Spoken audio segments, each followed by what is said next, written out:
नमस्कार, मैं हूं शरद द्विवेदी और बहुत स्वागत है आपका उस खास पेशकश में जो युवाओं पर केंद्रित है और जिसका नाम है बोलो बोलो मुंह तो खोलो। जी हाँ, बिल्कुल ठीक समझा आपने। युवाओं पर केंद्रित इस कार्यक्रम का उद्देश्य, ऑब्जेक्टिव ये है कि किसी भी करंट टॉपिक पर, किसी भी युवाओं से जुड़े विषय पर, देश से जुड़े विषय पर हम युवाओं के विचार सुने। युवाओं के क्यों? क्योंकि वही आगे जाकर एक निर्णायक भूमिका में होते हैं, डिसीजन मेकर्स होते हैं और उनका जो विजन है। और भारत इस समय की जो परिस्थितियां हैं, आबादी में हम इस समय सबसे ज़्यादा हैं साहब। पूरी दुनिया में चीन भी अब हमारे सामने खड़ा नहीं होता, दूसरे मामलों में भी ईश्वर करे खड़ा ना हो आगे जाके।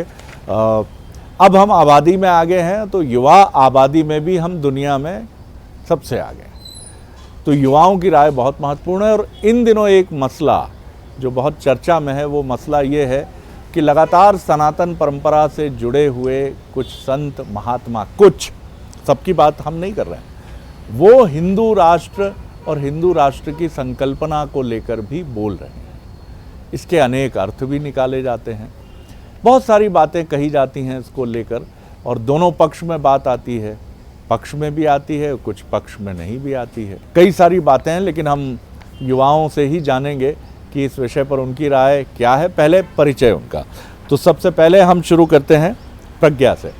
नमस्कार सर, मेरा नाम प्रज्ञा सिंह है। मैं नूतन महाविद्यालय से जीव विज्ञान की छात्रा हूं और साथ में एक लेखिका भी हूं। बहुत सुंदर, आपकी हिंदी अच्छी लगती है, जीव विज्ञान सुनना अच्छा लगता है। सोनाली, मैं आपकी तरफ। नमस्कार सर, मेरा नाम सोनाली शुक्ला है। मैं लोक प्रशासन से ग्रेजुएशन कर रही हूँ और अभी मैं तृतीय वर्ष में हूँ। जी, महक। नमस्कार सर, मेरा नाम महक मिश्रा है। मैं BCA इन डेटा साइंस कर रही हूँ जागरण लेक सिटी यूनिवर्सिटी से और मेरा प्रथम वर्ष है। प्रथम वर्ष है, बहुत सुंदर। जी, आप बताइए। नमस्कार सर, मेरा नाम गौरव शर्मा है। मैं मूलतः जयपुर से हूँ। अभी वर्तमान में माखनलाल चतुर्वेदी राष्ट्रीय पत्रकारिता विश्वविद्यालय से मीडिया शोध का द्वितीय वर्ष का छात्र हूँ। बढ़िया। शिवम। नमस्कार सर, मेरा नाम शिवम द्विवेदी है। मैं मूलतः सीधी से हूँ और वर्तमान में जागरण लेक सिटी यूनिवर्सिटी में विधि का फाइनल ईयर का छात्र हूँ। बहुत बढ़िया। जी। नमस्कार सर, मेरा नाम आकाश मिश्रा है। मैं बैचलर ऑफ डेंटल सर्जरी की पढ़ाई कर रहा हूँ और प्रथम वर्ष में हूँ पीपुल्स यूनिवर्सिटी भोपाल से। वाह वाह वाह, बहुत बढ़िया। प्रज्ञा, मैं आपकी तरफ आता हूँ। सबसे पहले मैं आप ही से जानना चाहूँगा कि आप ये जो एक बात छिड़ी हुई है और कई बार काफ़ी टीका टिप्पणियां भी इस पर सामने आती हैं, आप युवाओं के बीच में भी ये विषय चर्चा में आता होगा कि हिंदू राष्ट्र होना चाहिए। कोई संत कहते हैं कि माला की भी ज़रूरत है हिंदुओं को और भाले की भी ज़रूरत है। माला भाला दोनों जरूरी हैं, शस्त्र भी चाहिए, शास्त्र भी चाहिए, तमाम तरह की बातें हैं। आप कैसे देखती हैं इस बहस को और क्या आप मानती हैं कि एक हिंदू राष्ट्र बड़ा आवश्यक है? सर, हम जब भी दोस्तों में बैठे होते हैं तो अक्सर कभी न कभी बात छिड़ जाती है कि पूर्णतः हिंदू राष्ट्र होना चाहिए, क्योंकि हिंदुओं को हिंदू राष्ट्र समझते हैं हम। केवल हिंदुत्व ही रहना चाहिए और कोई जातिवाद या मुस्लिम सिख ईसाई इन राष्ट्र को या इनका परिवेश नहीं होना चाहिए हमारे साथ। तो मैं पूर्णतः डिसएग्री करती हूँ जब भी ऐसी बातें आती हैं, क्योंकि मैं चाहती हूँ कि मानवता का परिवेश बने। माफ़ कीजिएगा, मैं बीच में रोक रहा हूँ आपको। जब आप डिसएग्री करती हैं उनसे तो वो ये तो नहीं कहते कि क्या JNU में पढ़ने जा रही हो क्या?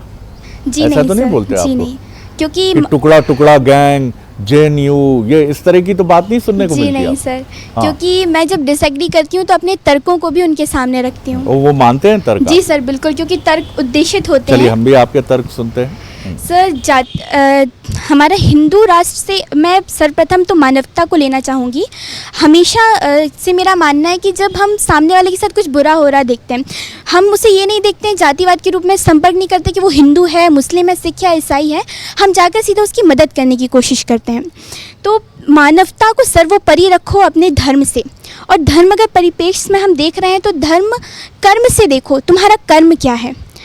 और साथ ही जो वर्षों से चली आ रही हमारी सनातनी परंपरा है, हम उसको अग्र रखना चाहते हैं, जो हमें केवल अपनाना सिखाती है, हमें अग्र रखना सिखाती है, ना कि ये कि नहीं वो छोटा है वो बड़ा है। आपके अपने विचार हैं या आपके पेरेंट्स के भी यही विचार हैं? मेरे पेरेंट्स के भी यही विचार हैं। हाँ, निबंध तो नहीं है ये? सर, ये निबंध नहीं है, ये वास्तविकता है। कि यहाँ कार्यक्रम में बोलना है, अच्छी अच्छी चीज़ें तो बोल दी आपने। नहीं सर, कार्यक्रम माध्यम होता है कि अपनी बातें हम दूसरों तक पहुंचाएं। बहुत अच्छा लगा आपके ये विचार सुनकर।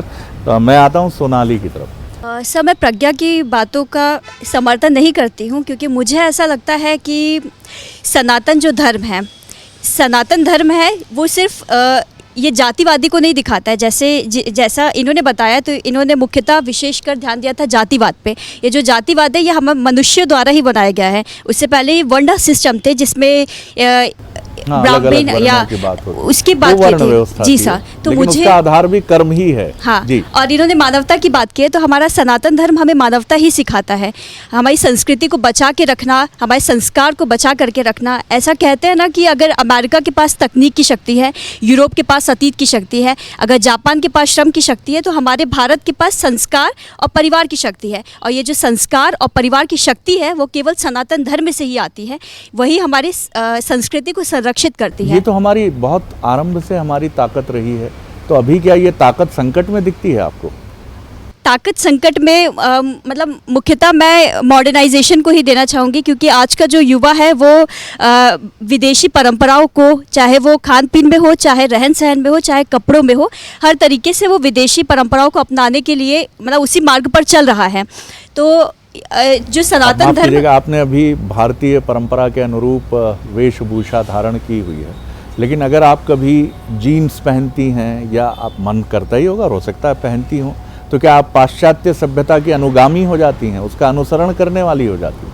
पाश्चात्य सभ्यता को जीन्स पहनने से मैं ऐसा नहीं बोल रही हूँ कि मतलब पूर्णतः उसी को ही उसी रूप में ढल जाना, इसको मैं कहूँगी। क्योंकि आजकल बहुत युवा है जो भारतीय परिवेश में आने से हिचकिचाते हैं, या उनको नहीं लगता है कि ये ठीक है।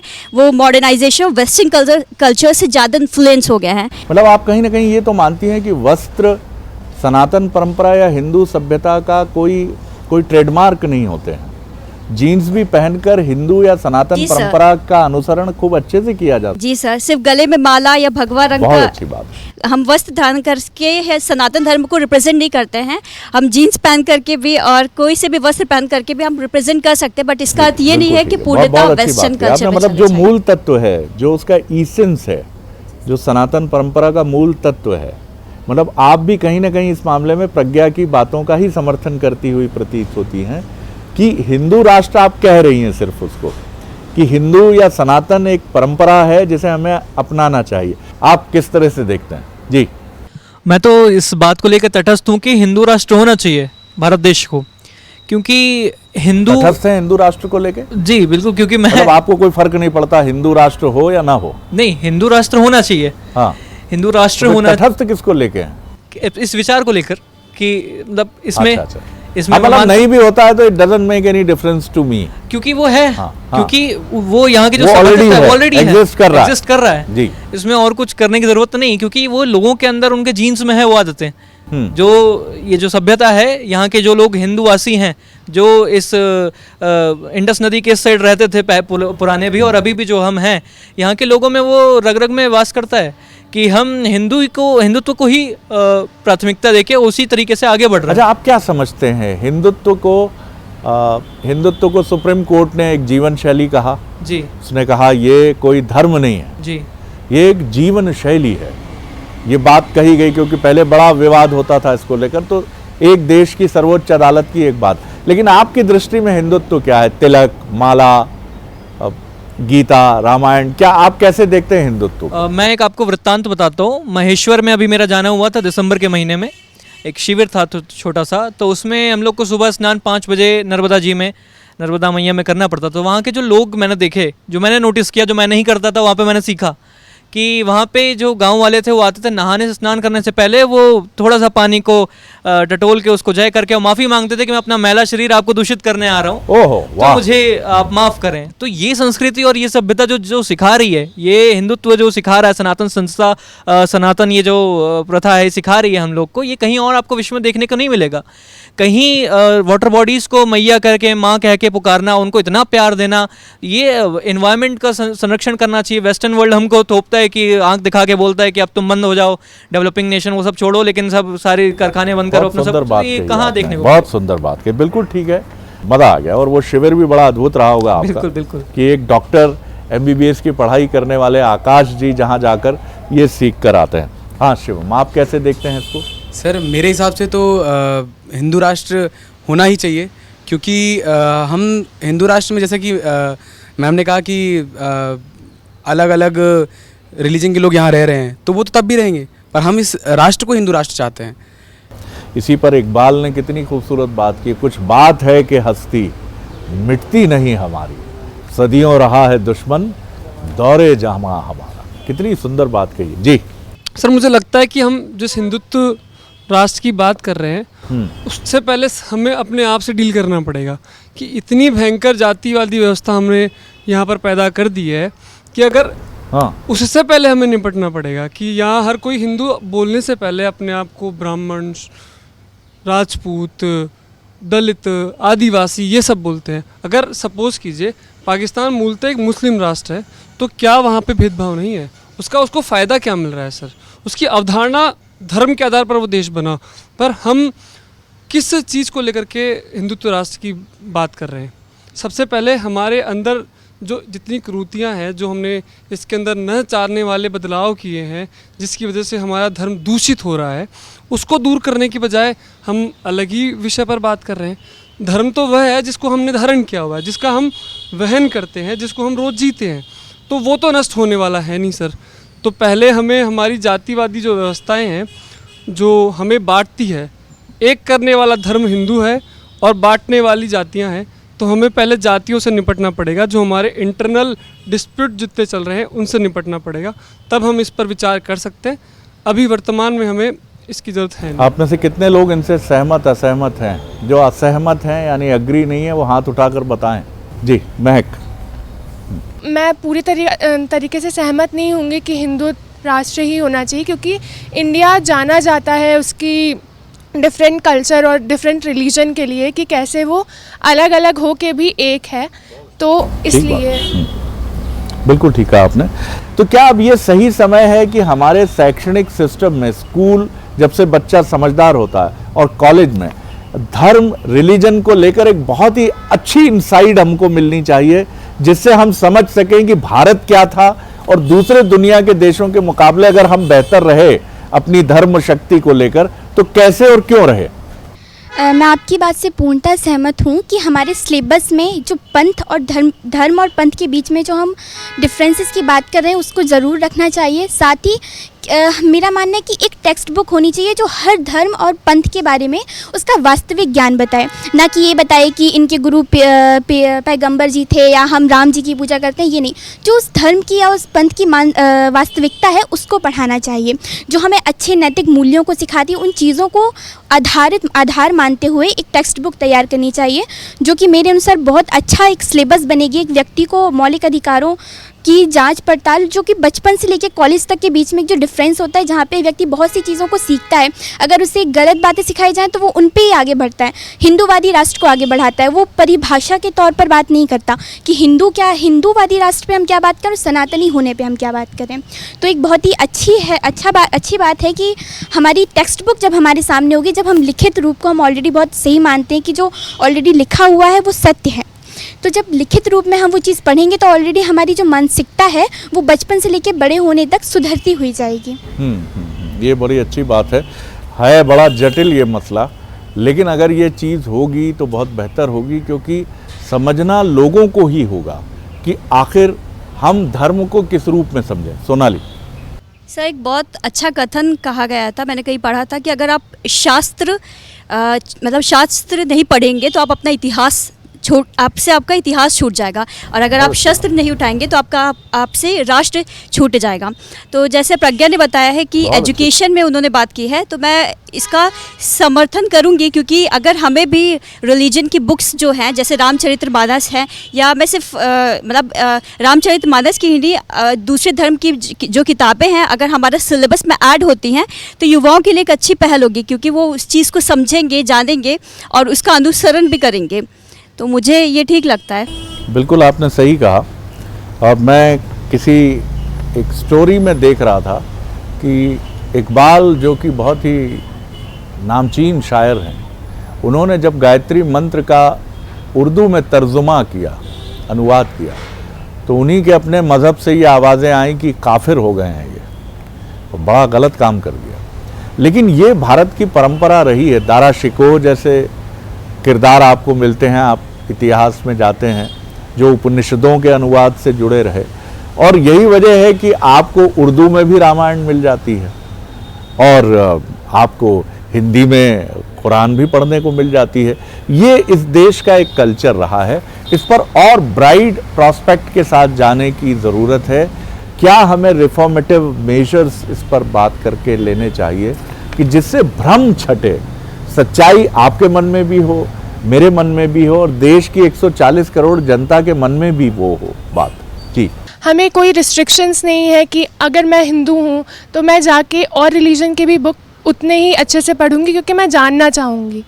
लेकिन आजकल युवाओं में ये बहुत कम पाया गया है कि वो चीज़ें जानना नहीं चाहते हैं, वो सुनी हुई चीज़ों पे विश्वास कर लेते हैं क्योंकि वो उधर जाना ही नहीं चाहते, वो ग्रंथ पढ़ना ही नहीं चाहते हैं कि उसमें लिखा क्या है, उसके अर्थ क्या है। आपने पढ़े हैं ग्रंथ? जी, मैंने अच्छे से, मतलब पूरे तो नहीं पढ़े हैं लेकिन जितना मैंने पढ़ा है। इतना बड़ा आरोप आपने अपनी ही युवा पीढ़ी पर लगा दिया आपने। सर, देखा जाता है कि आजकल सुनने पे लोग चले जाते हैं कि वहाँ रैलियाँ निकल रही हैं, वो चीज़ें जानते नहीं हैं लेकिन वो वहाँ चले जाते हैं। व्हाट्सअप यूनिवर्सिटी भी बहुत कुछ सिखाती, समझाती, पढ़ाती चलती है। लेकिन आपने अच्छी बात कही कि हमें गंभीरता से पहले खुद अध्ययन करके समझना चाहिए। जी, हमें क्या करना होगा कि एक बुक है 11th और 12th कोर्स के लिए CBSE की एक बुक है NCERT की कि Hindu religion with scientific reasons. अब हमें अगर हमारी धार्मिक बातें अगर युवा पीढ़ी को समझानी है तो उसको साइंटिफिक वे में बताना पड़ेगा, जिससे वो उसको समझ पाए कि ऐसा क्यों कर रहे हैं, क्योंकि जब तक वो चीज़ें बेसलेस होगी तब तक वो चीज़ें समझ नहीं पाएंगे। और कपिल कपूर जी हैं, उनके अंडर संरक्षण में ये कोर्स रेडी हुआ था, लेकिन दुख की बात यह है कि इसको बहुत ही कम, यानी 0.% लोगों ने, स्टूडेंट्स ने भी इस कोर्स को नहीं लिया है। टेक्स्ट बुक है ये 11th और 12th क्लास के लिए। आपको कैसे पता चला सर? सर क्योंकि इसकी हम बात करते हैं, YTF में हमारे कुछ लोग हैं जिनको पता है, और कपिल कपूर जी YTF जो यंग थिंकर कॉन्क्लेव जो हुआ था वहाँ आए थे, उन्होंने भी ये इस पर प्रकाश डाला था। आप थे उस कॉन्क्लेव में? जी सर, मैं उस कॉन्क्लेव में था। तभी आपको पता चला। ये बड़ी इंपॉर्टेंट बात कह रहे हैं साहब। हमें यही चीज़ें करनी होगी, साइंटिफिक वे के साथ हमारा जो धर्म है उसके बारे में उनको बताना पड़ेगा। केवल हिंदू धर्म की बात नहीं कर रहा मैं। ये बड़ी अच्छी बात, एक शब्द आया कि वैज्ञानिक नज़रिया धर्म के प्रति। ये बड़ा अच्छा शब्द है कि धर्म को लेकर वैज्ञानिक नज़रिया ऐसा मान लिया जाता नहीं होता, जबकि मुझे भी ऐसा लगता है कि धर्म ही सबसे अधिक वैज्ञानिक है, कि जो मानवता की बात करे। और सनातन परंपरा तो कहती धारयेति धर्म, जो धारण करने योग्य है वही धर्म है। जी सर, मैं गौरव जी की बात से बिल्कुल सहमत हूँ कि युवाओं को साइंटिफिक तौर से समझाएंगे तो ही वो समझने का प्रयास भी करेंगे, क्योंकि आजकल उनको हर चीज़ के पीछे रीज़न चाहिए होता है कि हम कुछ भी कर रहे हैं तो क्यों कर रहे हैं। आप कैसे देखते हैं इन सारी चीज़ों को? भारत कभी भी आक्रमणकारी नहीं रहा है। इसका मैं सबसे अच्छा आपको बात बताता हूँ। श्रीलंका हमारे साउथ में नीचे ही एक कंट्री, जो कि आप इतिहास पढ़ेंगे तो कभी भी हमने उस पर राज्य नहीं किया जहाँ के, और भारत ने तो कभी भी आक्रमण नहीं किया, जबकि वो एक दिन की बात है मेरे ख्याल से अगर आक्रमण करने पे भारत आए या ऐसा सोचे। बगल में पाकिस्तान को ले लीजिए और इधर बांग्लादेश की बात करें और हमारा मित्र मुल्क नेपाल की बात करिए, तो भारत की जो भी नीतियाँ रही हैं, जो कि हिंदुत्व की नीतियाँ रही हैं, इन्होंने कभी भी आक्रमणकारी बात को तो किया ही नहीं। अफ़गानिस्तान का मैं आपको एग्जांपल देना चाहूँगा। अफ़गानिस्तान में जब उन्होंने तख्ता पलट करके और वहाँ पे काबिज़ हुए वो, तो आप देख रहे हैं वहाँ का क्या हश्र है, क्या हाल है। वहाँ पे उन्होंने जो लिख दी, पाकिस्तान का भी क्या हाल है, पाकिस्तान का भी आप हाल देख रहे हैं। तुगलकी फरमान जारी होता है तो ये करना ही है आपको, चाहे वो गलत हो चाहे सही हो, कोई आपकी सुनेगा नहीं। लेकिन भारत और सनातन परंपरा में कभी भी ऐसा नहीं रहा है कि बिना सुने, न्याय उचित तरीके से बात ना करके, अपने सिर्फ आक्रमण करके या जो लिख दिया गया है उसी पे लकीर की फ़कीर बन के बात करना, ये हमारी संस्कृति में देखा नहीं जाता। बहुत अच्छी बात कही। और इनकी बात पे मुझे याद आया कि पाकिस्तान के एक जर्नलिस्ट ही हैं जिनका ट्विटर हैंडल जो था उस पर उनका एक ट्वीट बहुत चर्चा में रहा, ख़ासतौर से सब कॉन्टिनेंट में। उन्होंने अपने दादाजी को बहुत कोसा अपने ट्वीट में कि आप क्यों हिंदुस्तान छोड़कर पाकिस्तान चले आए, कितना अच्छा मुल्क है हिंदुस्तान, आज डेमोक्रेसी है वहाँ, लोकतंत्र का पुष्प जो है दुनिया में सबसे ज़्यादा चमकदार और खिला हुआ है। वो दुनिया की ताकत बनने की तरफ बहुत तेज़ी से बढ़ चला है। वहाँ फ्रीडम है, 30 करोड़ से ज़्यादा मुसलमान भी अमन चैन के साथ रहते हैं। तो आप दादाजी क्यों चले आए पाकिस्तान? इस पर खूब डिबेट हुई, खूब बहस हुई। तो सवाल ये है कि एक मुल्क जो रिलीजन के नाम पर बना, कि हम रिलीजन के नाम पे बनेंगे, रिलीजन के नारे के साथ आगे बढ़ेंगे, और वो दुनिया का अपने समय का, उस समय का एकमात्र मुल्क था, और एक मुल्क था जिसने इस चीज़ से अपने को, मैं नहीं कहूँगा अलग करते हुए, क्योंकि सनातन परंपरा तो हमारे संविधान में भी रिफ्लेक्ट होती है, हम उसके साथ आगे बढ़े। और आज आप और हम ये कह सकते हैं कि हम दुनिया की एक बड़ी ताकत है और बड़ी ताकत होने की तरफ बढ़ रहे हैं। इन युवाओं से बात करके मैं यही समझ पाया हूँ कि सनातन या हिंदू राष्ट्र का कोई लेबल लगाने की ज़रूरत नहीं है, आप ऑलरेडी हैं। ऐसे देश हैं जो 5000 साल से सारे रिलीजन से प्यार करते हैं, जो हिंदू या सनातन रिलीजन नहीं है, चाहे वो इस्लाम हो, चाहे वो ईसाईयत हो। पारसी आज भारत में शायद अकेला देश है दुनिया का जहाँ पारसी कम्युनिटी ने अपना डेरा जमाया। दुनिया के हर मुल्क से लोग यहाँ आए, उनके रिलीजन अलग थे, उनका कल्चर अलग था, लेकिन हम सब साथ रहे। आज भी दक्षिण, उत्तर, पूरब, पश्चिम, पूर्वोत्तर, इन सब के साथ हम सब बहुत अलग दिखते हैं, हमारी भाषाएं अलग हैं, बोलियां अलग हैं, लेकिन हम साथ रहते हैं। हमारी ताकत यही है। अब इस ताकत को आप जिस रूप में भी देखें, लेकिन ये सनातन की वो ताकत तो अवश्य है जो सबसे प्यार करती है और उनसे कहती है कि सबसे प्यार करिए। बहुत शुक्रिया, बड़ा मज़ा आया आपसे बात करके। बहुत शुभकामनाएं। आपके बड़े खुले हुए और बहुत ही गंभीर विचार हैं जो बताते हैं कि भारत का युवा बहुत संतुलित और संयमित सोचता है। आपने इनके विचार सुने होंगे, कहीं कोई आक्रामकता नहीं है। पक्ष में भी है तो उसके पीछे भी एक अच्छी दलील है, और उससे असहमति है कहीं तो उसके पक्ष में भी एक मजबूत दलील है। और यही वजह है कि हिंदुस्तान आने वाले वक्त में दुनिया का एक बहुत ही ऐसा देश होगा जैसा वो पहले रहा है, और फिर होगा, लेकिन गरिमा से ही होगा। तब भी वो हाथ जोड़कर यही कहेगा कि हमने यही सीखा है, प्यार करिए और तमाम नफ़रत घृणा की बातों से दूर रहिए। बोलो बोलो के अगले एपिसोड में एक और सब्जेक्ट के साथ आपसे रूबरू होंगे। इजाज़त दीजिए, नमस्कार।